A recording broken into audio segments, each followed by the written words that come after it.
employees within the government always believe that it's about more, more, more. It's the #1 word in any type of governmental bureaucracy. This is a group of lawmakers who understands you can't spend money you don't have, you cannot borrow money you can't afford to pay back.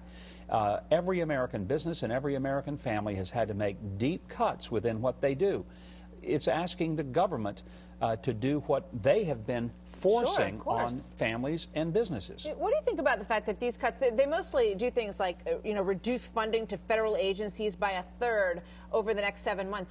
That's a pretty big chunk, although each one of those agencies has a built-in increase all the time, right? So they're talking about cutting that back. We're really talking about moving these things back all the way to 2008. Yeah. That's stunning when people realize that when they say, oh, look at these deep cuts only go back a couple. Try to live like you did in 08, right? Yeah. Most of us could probably find a way to do that. Huge when you look at it. Now, what you're going to hear is the word draconian. Yeah. That'll come from Democrats. It'll come from some more middle-of-the-road Republicans who are institutionalists who just don't want to rock the boat. But this boat needs to be rocked. And one of the things that I learned in government was this, that necessity really is the mother of invention. Right. If you have to make cuts and you force the cuts, you'll find ways to get the job done.